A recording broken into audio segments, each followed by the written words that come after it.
the necessity of information, maximum wage, and in this session she was enlightening the point of the need of campaign to be united as a democratic people to get things done.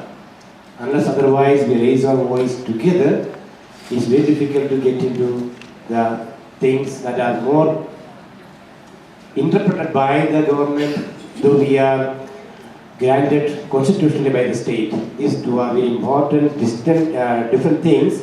State is for the people, but the government interprets and reinterprets, making things impossible, taking things into their hands. So we are enlightened from that point of view through the clips and so on. Now it is up to you. It is open for discussion.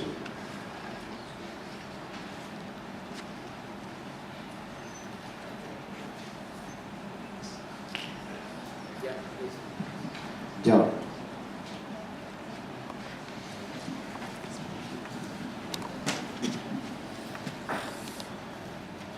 Ma'am, you said every ethics is arrived from what happens in public. We come to know what happens in public through social media.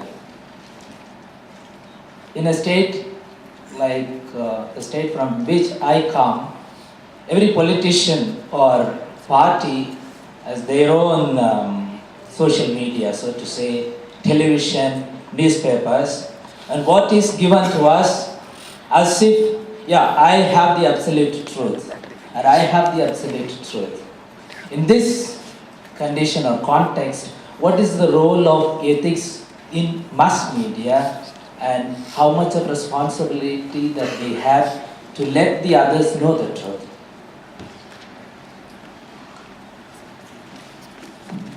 That's an excellent question. I don't think I'll be able to answer most of it, but I'll try, but I have certain assumptions. First of all, the media was seen as the fourth estate.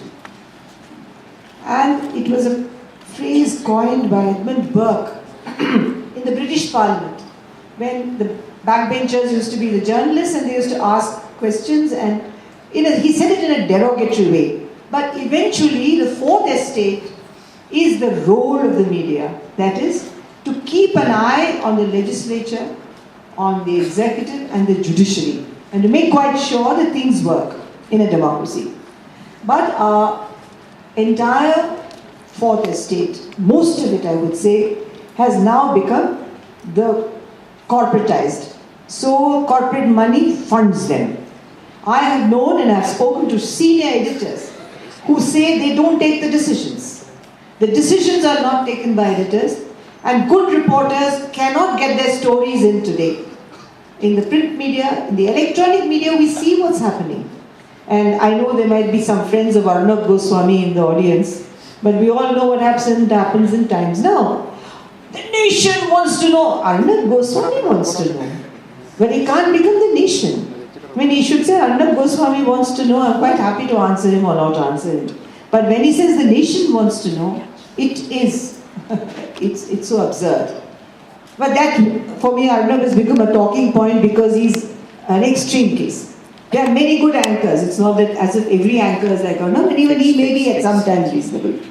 But the point is, the attempt is not to understand. The attempt is to pin you down.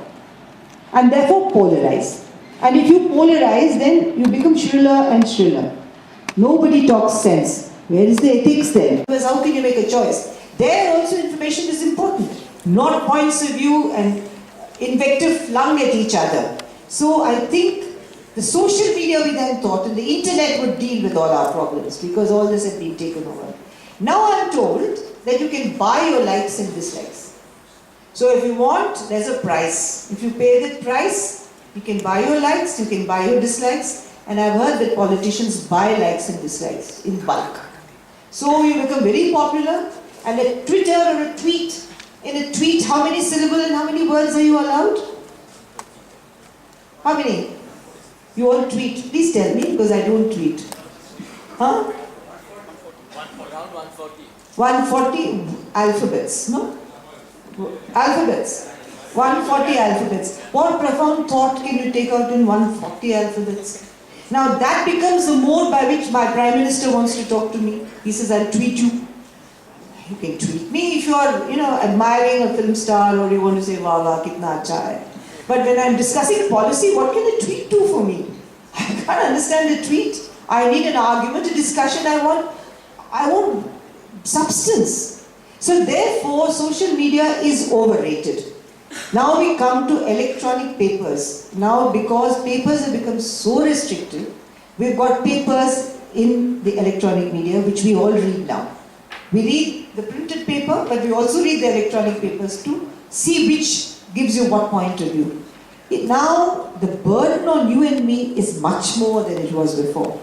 Ajay Bhattacharya used to be editor of Times of India, Hindustan Times, and of Jayaprakash Narayan's daily called Every Man, was part of the RTI campaign and taught me a lot of things. He used to say, differentiate between reporting and opinion.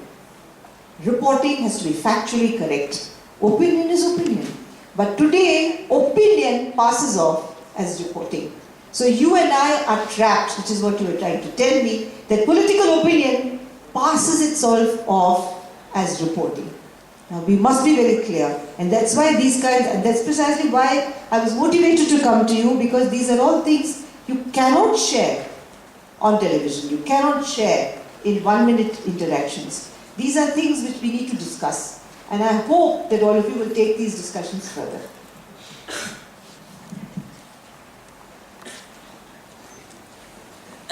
At the beginning of this section, lecture 4, you mentioned that the state and government are different.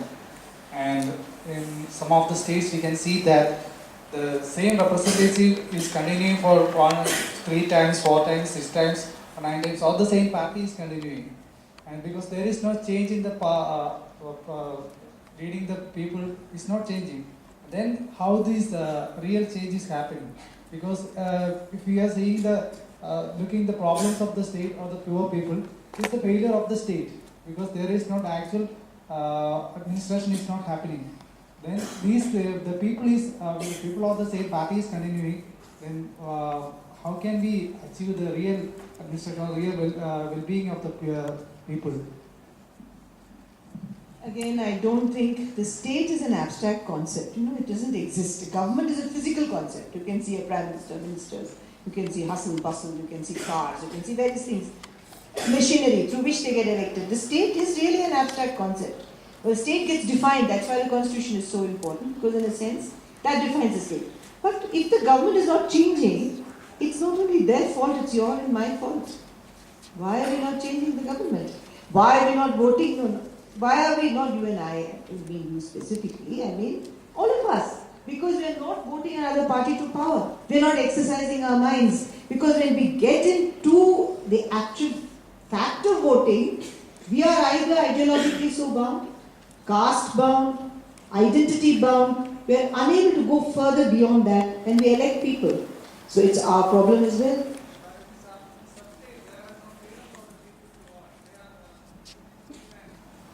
I agree. For 10 to 15% of India's population, there is no freedom to vote. But for the rest of us, there is. Why don't we exercise our right? Aruna, I will just continue from what he has already raised. This distinction between state and government, I find this is enlightening. But at the same time, given the context of democracy, whether it is in India or elsewhere, we do have a lot of questions, because democracy as a form of governance seems to have already failed and miserably failed. But democracy could be redeemed provided we have a better informed people, a group of people or a citizenry which is able to respond based on the factual information available. And from that point of view, the information campaign has been a very successful campaign as far as Indian democracy is concerned. And we can see over a period of time, just a couple of years after this act has established, the people are empowered. And the people already who are part of the government are threatened. And they are made to be answerable to a lot of problems that they themselves have created. But if we cannot take this to greater heights, I don't think that our democracy would ever succeed. What you think would be the future course of action? We have the Information Act, but then where do we go from here now? Well, I don't think I can dismiss this in the 3 minutes that I have, but I will try, and it's a very important question. There is a difference between the state and the government. We have the power of the state to question the government. The state has given me the power under the constitution to question my government, otherwise how would I question it? And therefore force the government to honor the commitments made by the abstract state. So that is the play that you and I have in a democracy. Democracy has and has not failed. I've been to our surrounding countries, to Bangladesh, to Pakistan, to Sri Lanka, to Nepal.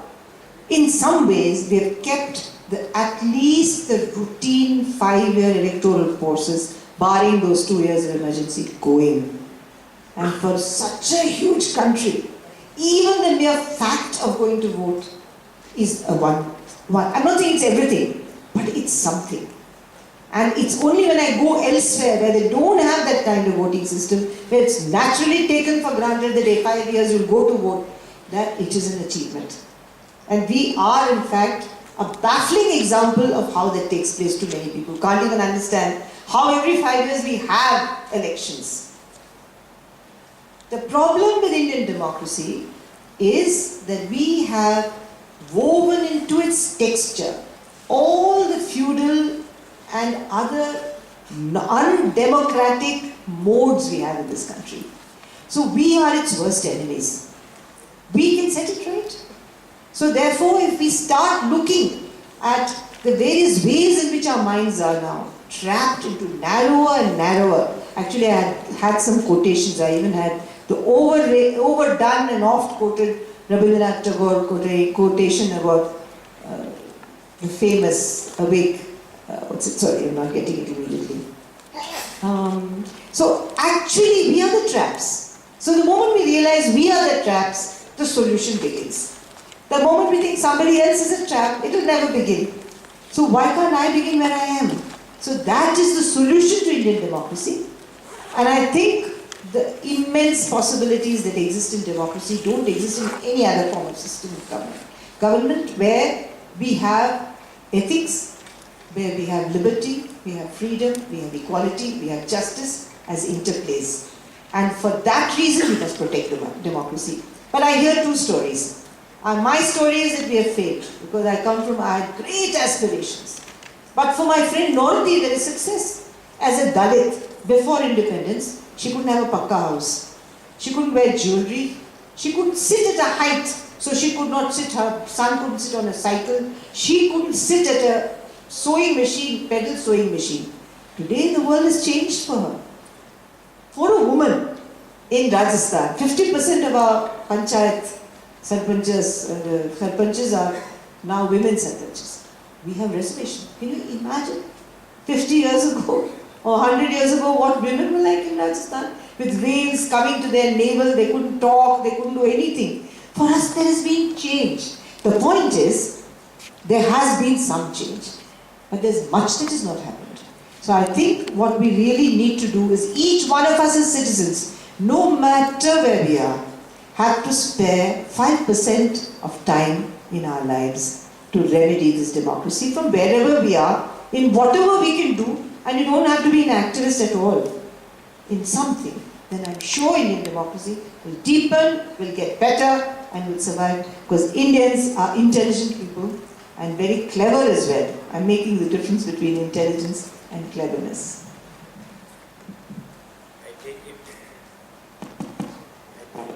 Thank Aruna for this very enlightening, attention capturing, as well as interesting talk, lectures given to us. I see no eyes closed during these 2 hours. I was looking around to see where somebody is sleeping. I could not see anyone. We all were very earnestly, interestingly listening to the lectures of Aruna ji. And she is used to that. She is used to She is used to give lectures to any type of people taking their attention. Really, we are very thankful for these lectures. It was very informative as well. So thank you very much. Thanks to you for your active participation, attentive listening, and also questions. As she said, questioning is the beginning of learning. I think we are in the route of learning, having a lot of questions, but there is no time. Hope we will get time in the coming days. Thank you very much. Thanks a lot. As we have come to the end of the session, we gratefully thank Aruna ji for having enlightened us with your practical knowledge. You have brought us power of collective participation in order to empower the individual and the society. We wait for Mataji, who will continue tomorrow this discourse and lead us further to realize our responsibility to enlighten and to empower in order to reach out the society. May I also extend my gratitude to Father Thomas for having efficiently facilitated today's lectures.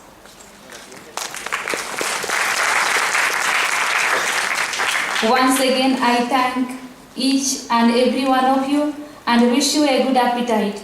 Hoping to see you all tomorrow at the same time and same place. Thank you.